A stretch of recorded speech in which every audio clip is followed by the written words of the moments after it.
Bem-vindos a mais um programa A Arte da Guerra, desta vez para acompanharmos em antecipação os diversos fóruns onde o presidente dos Estados Unidos, Joe Biden, vai estar nos próximos dias, sempre numa viagem por terras europeias.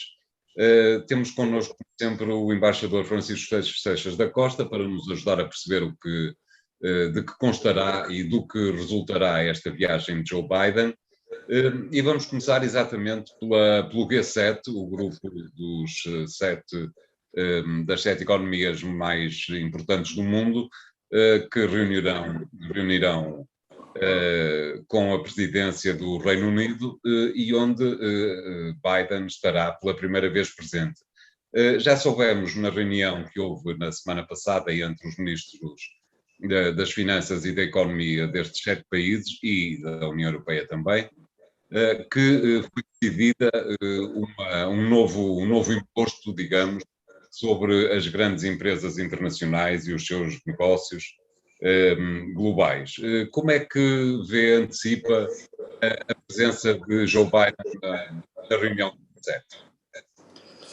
Esta vinda de Joe Biden à Europa para todos estes vários tempos, G7, cimeira bilateral com o Reino Unido, cimeira da NATO, encontro com a União Europeia e finalmente culminando tudo isto, o encontro com Putin, é, em primeiro lugar, um gesto de boa vontade de sublinhar a importância que Joe Biden dá ao relacionamento com os amigos e com os aliados. Eu digo amigos no quadro do G7, em particular as economias mais desenvolvidas, como referiu, e os aliados no quadro NATO e na relação com a União Europeia.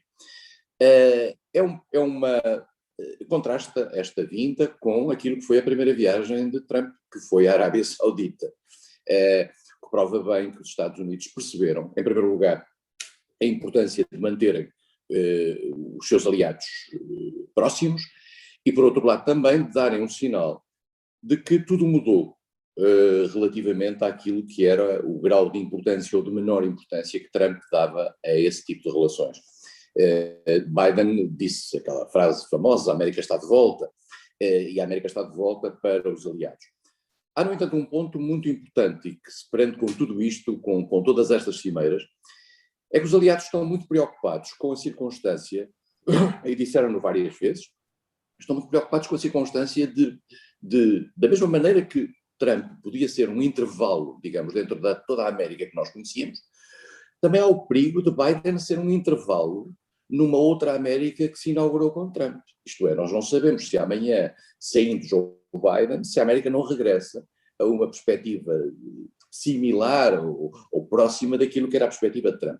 Os aliados estão, portanto, com alguma ansiedade de perceber, que só perceberão a prazo, naturalmente, mas de perceber que garantias é que Joe Biden lhes pode dar, no sentido de que esta é a América com que podem contar para o futuro. Esta reunião do G7, que é uma estrutura que se mantém ao longo dos anos e que, em particular, junta as economias mais desenvolvidas, primeiro foram 3, 4, depois chegaram a 7, chegaram mesmo a 8. A 8, exatamente. Altura, embora sem que houvesse elementos de natureza substantiva para justificar isso, mas por uma questão de natureza política, a Rússia foi cooptada para esse grupo e chegou-se ao G8. Depois houve a questão da Ucrânia, a tomada da Crimeia, e a Rússia foi afastada politicamente, por decisão política, do G8 e do G7, portanto, deste grupo. A Rússia, aliás, chegou a organizar uma cimeira do G8 e, curiosamente, no ano em que cabia realizar a cimeira, foi o ano da crise de 2014 e, portanto, a cimeira acabou por se realizar em Bruxelas, feita pela União Europeia. Esta cimeira, eu acho que tem interessante o que o António referiu relativamente à decisão tomada pelos ministros das Finanças, no sentido de proporem uma taxa, a corporate tax, uma comum, pelo menos de 15%, para os vários países, relativamente àquilo que são as atividades das multinacionais e das empresas que operam, que têm as suas sedes fiscais em países estrangeiros, que não aqueles onde operam, pode ser, eu diria, um momento da maior importância para a própria imagem do G7. Nós sabemos que este tipo de decisões depois precisam de ser declinadas em primeiro lugar, ser aceitos por um conjunto mais vasto de países, em particular no caso do G20. O G20 é exatamente aí onde os grandes problemas se colocam, porque a maioria dos países que vão ser abrangidos por esta proposta estão no âmbito do G20 e, portanto, não estão no âmbito do G7. Esta proposta tem aspectos interessantes, porque agora, dos primeiros estudos que foram revelados, verifica-se que que alguns destes grandes países serão altamente beneficiários desta taxa. Isto é, há hoje operações à escala mundial, nomeadamente das multinacionais, mas em particular das multinacionais tecnológicas, das comunicações, dos Apples, dos Googles, etc., que são desmaterializadas muito rapidamente e as sedes fiscais passam para outros locais. Isto está a criar, digamos, um mal-estar relativamente à receptação daquilo que é o gasto efetivo dos países onde operam.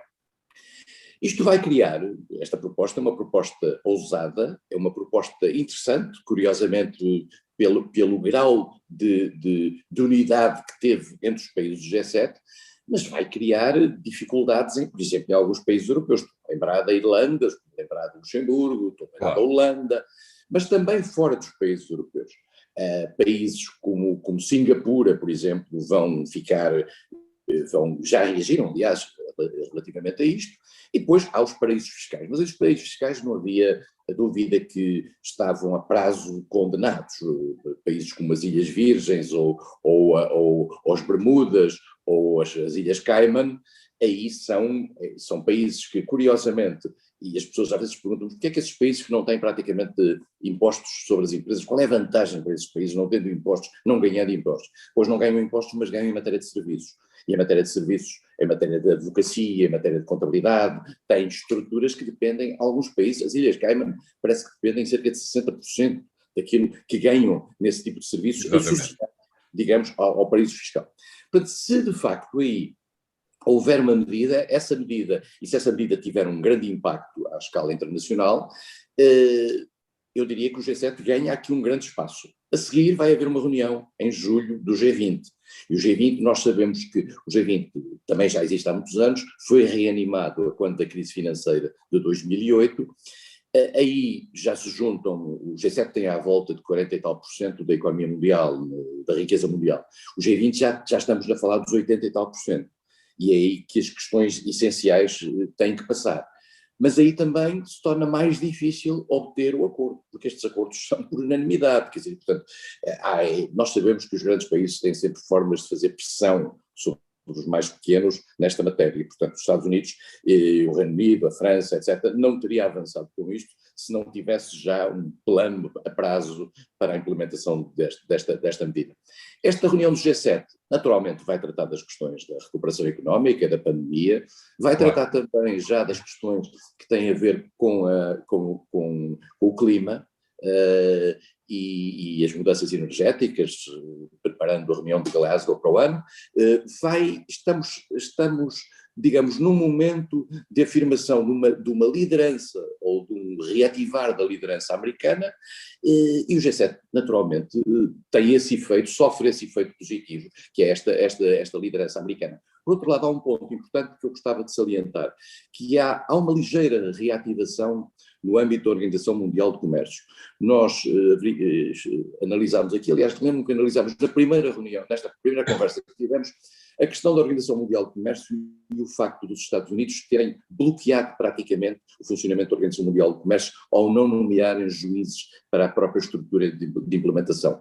Exato. Agora já há sinais de reanimação, curiosamente, das últimas semanas, em relação ao acordo do TRIPS sobre propriedade intelectual, e há sinais que os Estados Unidos estão, digamos, interessados em criar mecanismos ou reforçar estes mecanismos da Organização Mundial de Comércio que são essenciais para a regulação do comércio à escala internacional. De qualquer maneira, se verificar no futuro que, afinal de contas, Trump não foi o intervalo, mas sim Biden é o intervalo, de alguma forma acabará por destruir este tipo de organizações. Não, estou a falar do G7, mas se calhar não só do G7.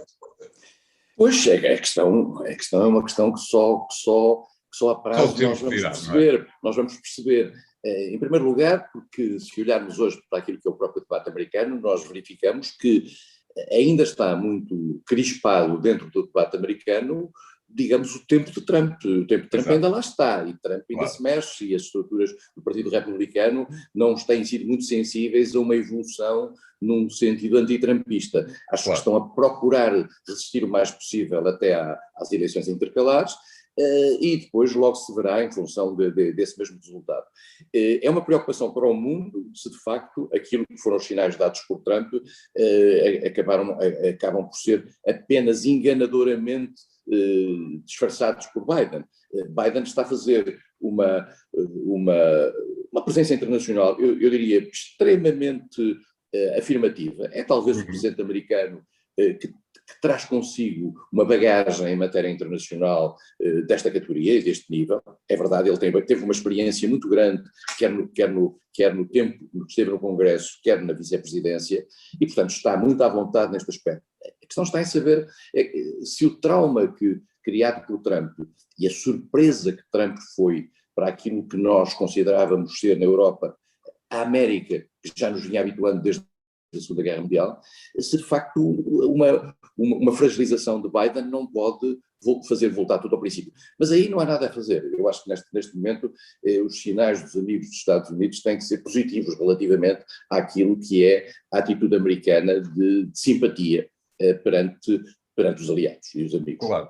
O facto de o acordo entre a União Europeia e a China não ter sido ratificado é um bom início de conversa com Joe Biden. Sim, mas eu penso que Biden trará essa questão mais para o encontro com a União Europeia, quer dizer, porque aí é que o problema se vai colocar, porque claro. inclusivamente, digamos, a interlocução feita no quadro do G7 com a União Europeia é ligeiramente frágil. É o Presidente da Comissão Europeia, é o Presidente do Conselho Europeu, claro, mas não trazem um mandato nessa matéria. Claro. Biden tem a possibilidade de, uns dias depois, em Bruxelas, colocar essa questão aos seus parceiros dentro da União Europeia. Claro. Sim, podemos também falar, se quiser, já que Biden pousou o pé na Grã-Bretanha, do encontro bilateral que ele vai ter com o Boris Johnson. E vai ter com o Boris Johnson, que era um bom amigo de Trump. Já nos esquecemos que em 2019 Biden teve uma frase, estas coisas são terríveis em política, que disse que Boris Johnson era uma espécie de clone físico e emocional de Trump. Em paga, Boris Johnson disse que gostava de ter mais 4 anos de Trump. Eu diria que, portanto, estamos aqui, vamos testar a realpolitik nesta relação bilateral, que Biden já anunciou, aliás, mais do que uma vez, já o disse, mas anunciou em particular num artigo publicado na imprensa americana há dias, em que diz claramente que a relação, a special relationship, a relação especial com o Reino Unido é muito importante. Aí há uma coisa que Biden sempre disse, e que esta nova administração tem sempre dito. Biden não gostou, por exemplo, do Brexit. Claramente, os democratas americanos não gostaram do Brexit, mas disse, esta é uma questão britânica. Não é só uma questão britânica. Biden é a chave para o Reino Unido conseguir um acordo de comércio com os Estados Unidos ao nível que o Reino Unido pretende, que no fundo, de certo modo compensatório com a sua saída da União Europeia. Mas Biden já o disse, e este é um ponto importante, condiciona esse acordo, e a condição está lá, ao cumprimento por parte do Reino Unido daquilo que são as garantias dadas pelo Reino Unido no acordo com a União Europeia sobre a questão da Irlanda do Norte. Disse-se, mas o que é que os Estados Unidos têm a ver com isto? Tem. Em primeiro lugar, porque Biden tem uma ascendência irlandesa. Em segundo lugar, porque os Estados Unidos fazem parte da estrutura de garantia do chamado Good Friday Agreement, do Acordo de Sexta-feira Santa, de 1998, que garantiu que a fronteira entre a Irlanda do Norte e a República da Irlanda se permaneceria aberta. Ora bem, a maneira dessa fronteira permanecer aberta, neste momento, é Boris Johnson e os britânicos garantirem que o protocolo relativamente à Irlanda do Norte, isto é, a manutenção da Irlanda do Norte no espaço do mercado interno europeu, é respeitada. O que isso significa, portanto, fazer-se a tal fronteira virtual no meio do mar, que faz com que os produtos que saiam da Irlanda do Norte para o Reino Unido e vice-versa, para o Reino Unido, não, para a Grã-Bretanha e vice-versa, sejam fiscalizados. Isso é um ponto fundamental. E Biden não desiste disto e tem-no dito que não desiste disto e que não dará facilidades no campo comercial à sua relação com o Reino Unido se isto não for mantido. Ora bem, isto é muito interessante, porque ao mesmo tempo isto protege um interesse europeu.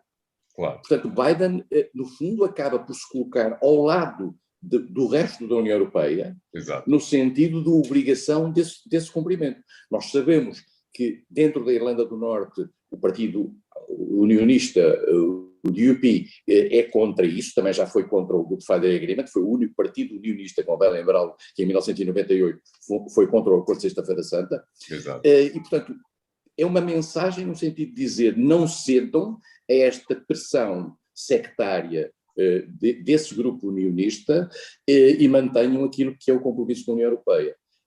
Isso acho que é um sinal importante e pode, eu diria mesmo, ser simpático para a própria União Europeia. Sim, claro. Muito bem, vamos fazer aqui um primeiro intervalo, voltamos já de seguida com novas antecipações. Até lá. Ações e obrigações. Investimento e poupança. BCE e FED. Resultados e empresas. Análise e gráficos. Analisamos isto tudo e muito mais todas as semanas no Mercados em Ação do Jornal Económico. Temos analistas de topo em estúdio e em direto de Londres, Washington e de vários pontos do globo. No Espaço Empresas convidamos líderes de negócios que marcam a diferença em Portugal e lá fora. Contribuímos ainda para a literacia financeira com a palavra da semana. Não percam Mercados em Ação nos sites e nas redes sociais do Jornal Económico. Bem-vindos à segunda parte de A Arte da Guerra, desta vez para anteciparmos mais particularmente a Cimeira da NATO, que ocorrerá também por estes dias. A NATO teve sempre uma vida de algum modo difícil, é uma organização contestada mundialmente por muitos países. Com a queda do Muro de Berlim, muitos outros países admitiram que a NATO chegava ao fim, deixava de ter razão de ser. Não foi isso que aconteceu, passou por uma fase difícil também no final, no início do milénio, nomeadamente nos Balcãs, e neste momento parece que de alguma forma está a tentar recuperar da quase machadada final que Donald Trump conseguiu incutir-lhe quando esteve 4 anos na Casa Branca. O regresso de Biden a este palco parece-me ser um embaixador que de alguma forma vem repor aquilo para que a NATO existe e as funções que tem nos palcos mundiais? A NATO, como é óbvio, foi criada após a Segunda Guerra Mundial, no fundo no quadro da Guerra Fria, e no fundo para criar uma espécie de grupo para resistência àquilo que era a pressão soviética. E, portanto, o essencial da NATO foi a Guerra Fria. Acabada a Guerra Fria, há um repensar da NATO. Houve ali um período, eu diria, quase de namoro com a então Rússia, no sentido de quase criar uma espécie de aliança ou de estrutura de cooperação entre a NATO e a Rússia. Esse período de namoro coincidiu também com a circunstância de muitos daqueles que eram os antigos países do Pacto de Varsóvia acabarem por entrar para a NATO. Foi uma decisão, eu diria que aproveitando uma janela de oportunidade, que foi a fragilidade da Rússia do tempo de Yeltsin e todo aquele período de Gorbachev. Não sei se os russos hoje teriam esta flexibilidade, ter-se-á, mas isso é a decisão que tem a ver com cada um dos países que aderiu. As coisas não são exatamente bem assim, tendo em conta as esferas de influência. E, portanto, como se vê, aliás, com a Bielorrússia, como o Sr. Embaixador explicava no programa passado. E a Rússia hoje percebe que tem tropas da NATO a umas centenas escassas de quilómetros de Moscou.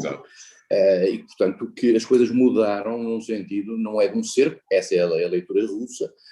A NATO não é uma estrutura agressiva, a NATO é uma estrutura basicamente defensiva. Claro. Mas, naturalmente, mudou aqui muito o paradigma do relacionamento do leste-oeste.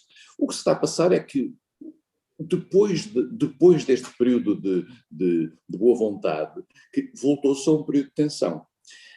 Não significa isto que se tenha voltado a uma guerra fria com a Rússia, até porque a Rússia perdeu muito peso, muito daquele peso que a Rússia tinha à escala global e que no fundo justificava, de certa maneira, esta aliança, desapareceu. A Rússia hoje é um poder nuclear importante e tem isso, e não é por acaso que Biden tem como interlocutora para isso, nos acordos START e outros, mas já não tem aquela força que tem.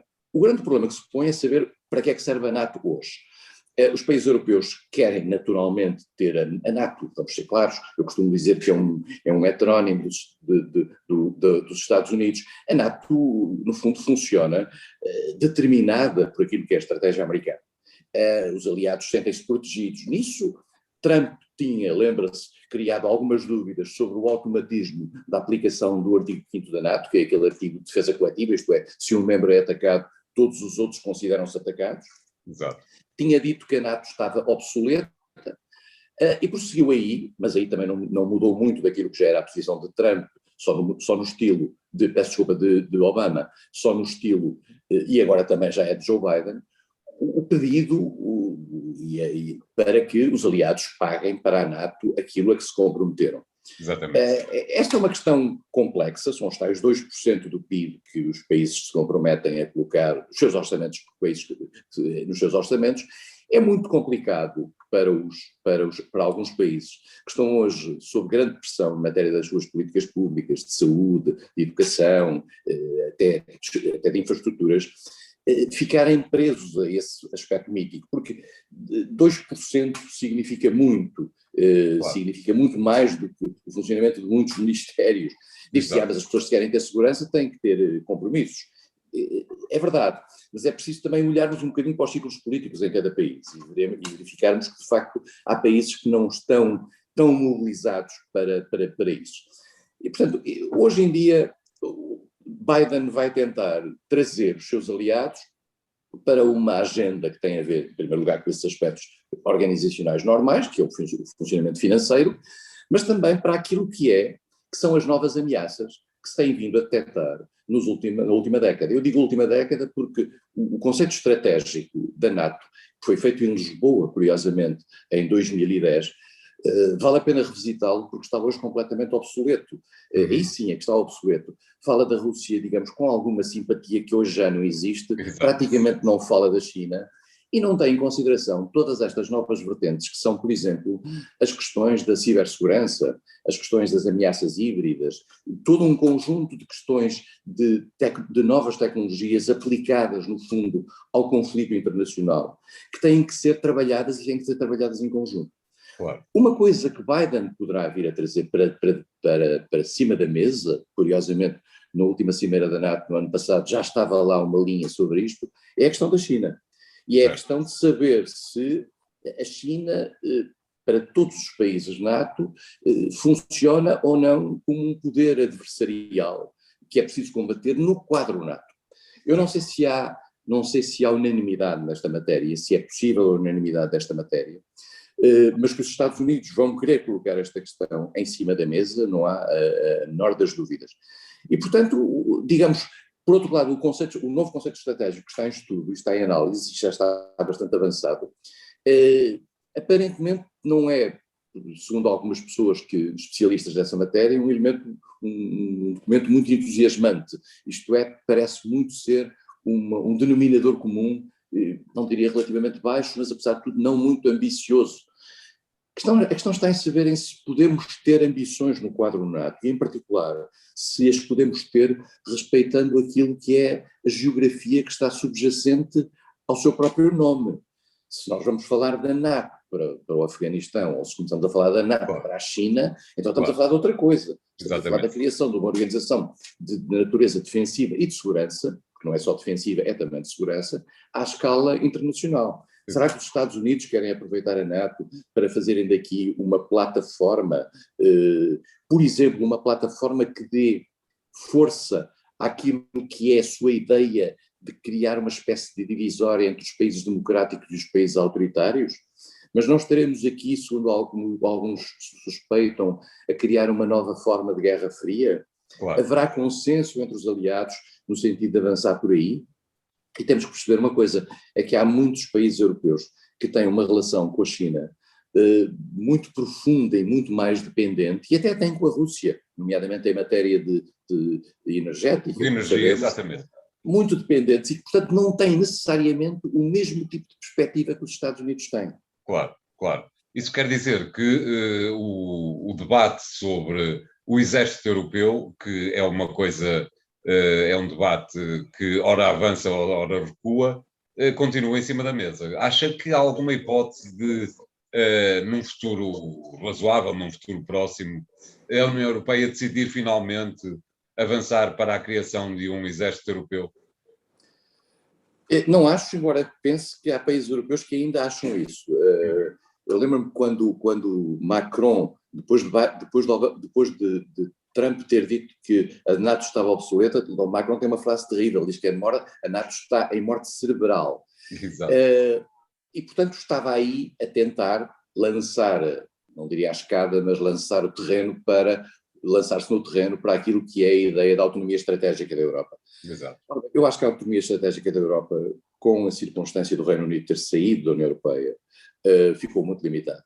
Mais do que isso, eu percebo o papel da França. A França é o único país que ali está verdadeiramente com força, capacidade de projeção de forças e com um exército muito forte, com as forças armadas muito fortes.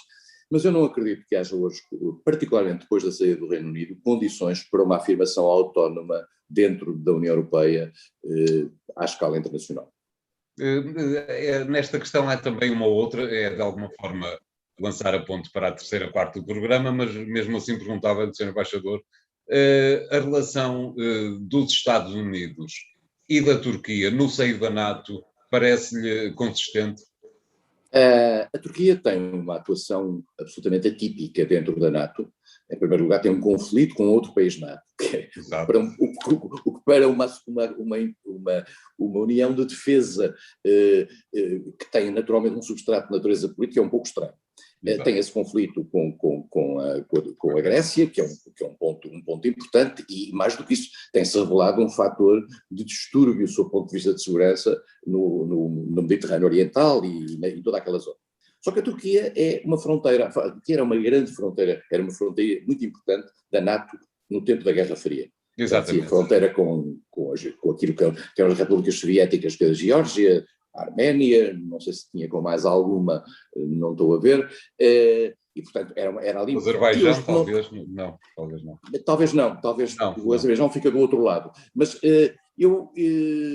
mas pode ser que tenha, porque por acaso tem com o Azerbaijão, porque há uma parte do Nakhichevan que se prende com a Turquia, exatamente, que é uma zona do Azerbaijão, e aí, só que a Turquia está neste momento num tempo estranho da sua relação, por exemplo, com a Rússia, com quem já teve altos e baixos, já deitou abaixo um caça russo, mas por outro lado tem umas relações estranhas com Putin, aos quais encomenda material militar, coisa que é uma espécie de tabu na relação dentro da NATO.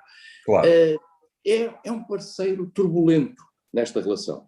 Biden vai se encontrar com Erdogan e Biden tem aí outro problema para resolver, que é, muito recentemente, se recordará, Biden e a administração americana e o Congresso americano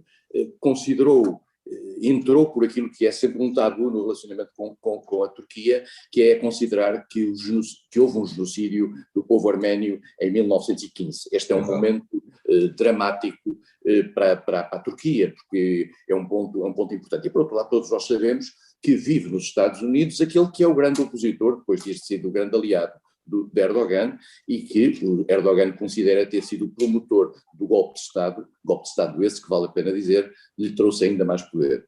Exatamente, em 2016, claro.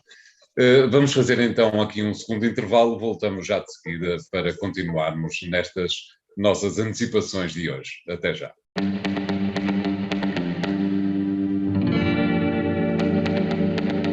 As figuras decisivas. Transferências milionárias. Os milhões que movimentam o desporto.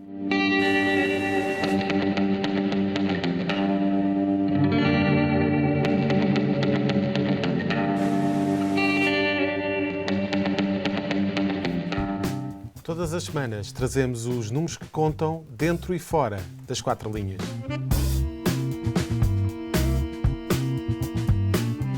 Bem-vindos à terceira parte de A Arte da Guerra, desta vez para anteciparmos aquilo que virão a ser os encontros de Joe Biden com Erdogan, como tínhamos estado a conversar na segunda parte do programa, mas também com o presidente russo Vladimir Putin. Tanto num lado como no outro, as relações entre Biden e estes dois parceiros internacionais, vamos chamar de parceiros internacionais, são difíceis. Já afloramos de alguma forma o que é difícil entre os Estados Unidos e a Turquia, mas mais difícil é ainda a relação entre os Estados Unidos e a Rússia. Como é que vê este próximo encontro entre ambos? Só ainda uma nota relativamente à Turquia. Eu acho que vai ser muito importante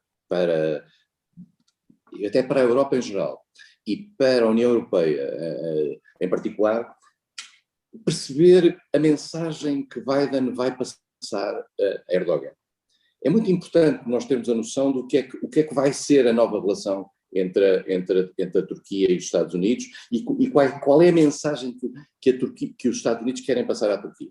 Porque pode ser uma mensagem de apaziguamento ou uma mensagem de alerta, no sentido de dizer há aqui umas linhas vermelhas que não podem passar. Claro. É muito interessante esse aspecto. A história da Rússia é complicada. Biden considera que a Rússia é um poder adversarial, não é um poder inimigo, como considera com a relação com a China. Mas, além disso, há um ponto importante. É que a Rússia é indispensável no diálogo mundial em matéria de armamento. Claro. Não é por acaso que estão sempre abertas as portas a discussões em vários cenários de regulação de armamentos, em particular armamentos nucleares, mas também, e esta também era uma questão interessante a rever, em matéria de armamentos convencionais dentro da Europa, e Biden não pode deixar de ter Putin como seu interlocutor. É curioso que em todas as suas tomadas de posição ao longo destes últimos meses, desde a sua tomada de posse, Biden é muito mais agressivo, quase pessoalmente, aliás, viu-se o que ele disse sobre Putin, em termos de um homem sem alma, quer dizer, e portanto, do que com a Rússia, do que com a China. Nós lembramos-nos do que Obama dizia da Rússia. A Rússia hoje é um poder regional. A Rússia é um poder regional, mas é um poder regional que ganhou, por exemplo, também graças ao Obama, de certa maneira, ao desaparecimento da presença americana que Obama criou e que Trump prolongou, um papel importante no Médio Oriente. Claro. A Rússia não pode deixar de estar num diálogo, de uma equação sobre o Médio Oriente. A Rússia é um elemento fundamental da luta contra o islamismo radical. O futuro, por exemplo, do que se vai passar no Afeganistão, independentemente do que se puder fazer em termos de apoio à nova administração que aí virá, e sabe-se lá como, dentro do Afeganistão, Exato. Não pode deixar de ter uma conversa com a Rússia. Claro, o Afeganistão está no sul, disse, mas é o Tajiquistão. Pois, mas nós sabemos a importância que a Rússia ainda aí tem e uma base militar mesmo nessa fronteira. Claro. Depois, toda a zona do Cáucaso. A Rússia tem um papel ali importante porque é uma ameaça para os Estados Unidos, mas também é uma ameaça para a Rússia. Claro. Portanto, agora, nós temos aqui a questão, digamos, chave, que é a questão da Ucrânia. É agora a questão nova da Bielorrússia. E mais do que isso, o comportamento que a Rússia tem vindo a manter à escala internacional, um comportamento, digamos, fugindo daquilo que é a normalidade mínima de países que se querem respeitáveis no plano internacional, querem em matéria de direitos humanos, querem em matéria de forma de prisioneiros, de políticos, o tratamento e o desaparecimento súbito de jornalistas e de ativistas, etc. Nós estamos perante um poder autoritário, muito ancorado naquilo que é uma sensação dentro da Rússia de um cerco, que os Estados Unidos ajudam sempre sistematicamente a fazer. Mas também, peço desculpa por interromper, também um pouco da forma como cada um dos presidentes é observado internamente nos seus países, não é? Isto é, Putin não tem propriamente um grande problema com a imagem que transmite aos russos, ao contrário de Joe Biden, que tem de 4 em 4 anos e de 2 em 2 anos intercalarmente eleições à porta. Porque este pormenor das eleições, e particularmente as eleições livres, porque eleições há em todo lado. Agora, eleições livres não há em todo lado. Claro. Este pormenor das eleições é um pormenor complicado, porque traduz, de facto, isso que está a dizer, que é uma fragilidade dada pelos ciclos políticos que se vão renovando. Putin não tem esse problema, mais do que isso, tem hoje o apoio da Igreja Ortodoxa, tem um apoio popular muito grande, não vai ter problemas nenhum nas eleições que aí vêm, já está tudo isto muito claro, não há, Navalny já está preso e sabe-se lá como, e portanto, agora, é um país que, no fundo, encarna uma ordem internacional, eu não digo alternativa, porque não me parece muito sedutora, mas de certa maneira, de uma espécie de inimputabilidade por parte da assunção de um poder político autocrático. O que é que vai acontecer nisto? Eu acho que Biden vai tentar passar uma mensagem relativamente também às tais linhas vermelhas. Na questão da Ucrânia, já houve uma mensagem ao contrário. Recordo-me que Sergei Lavrov já disse, se houvesse a tentativa de colocar a Ucrânia dentro da NATO, coisa que me parece hoje uma hipótese completamente afastada, embora curiosamente um dos grandes promotores seja a Turquia, a Rússia tomaria conta do Donbass. E, portanto, a questão da Crimeia é uma questão, eu diria, resolvida, pela simples razão de que, muito dificilmente, alguma vez a Crimeia regressará ao poder da Ucrânia. Aliás, houve um incidente aqui há dias em que, num certo mapa, a Ucrânia colocou a Crimeia dentro do seu espaço e a Rússia reagiu, o que é uma coisa absolutamente fantástica, quando a Rússia invadiu a Crimeia à luz contra o direito internacional e, portanto, sem a mais pequena justificação de natureza legal e, pura e simplesmente, por uma mera opção de natureza política. Esta cimeira não vai trazer propriamente grandes novidades em termos daquilo que não é a política pura e dura, uma vez que, aparentemente, as relações comerciais e económicas entre Estados Unidos e Rússia estão praticamente... Sim, e não tem uma relevância grande. O facto desta cimeira ter lugar no final das outras cimeiras pode permitir a Biden trazer uma mensagem comum àquilo que apurou, quer na relação com a União Europeia, quer na relação com o G7, quer na relação da União Europeia, da qual não chegámos a falar, quer na relação com a NATO, e aí trazer uma mensagem coletiva, no sentido de que nós, os líderes ocidentais, que é como os Estados Unidos gostam de se afirmar, trazemos esta mensagem dos nossos aliados e dos nossos amigos. E, portanto, há aqui um terreno interessante, veremos como é que isto se passa. Há quem diga que este encontro com Putin que é demasiado prematuro, que ainda não estão maturadas. Porquê? Porque normalmente nestes encontros internacionais, e esta é a experiência tradicional que a vida nos ensina, há quase sempre um resultado que é previsível antes do encontro. E há qualquer coisa de acordo ou de desacordo que fica mais ou menos desenhado. Biden vai para esta reunião com grande liberdade, mas isso não é necessariamente um bom sinal no sentido de que possa dali sair. Aliás, já há, curiosamente, do lado russo, Lavrov também disse isso há dias, a noção de que esta cimeira não vai levar a nada. Exatamente.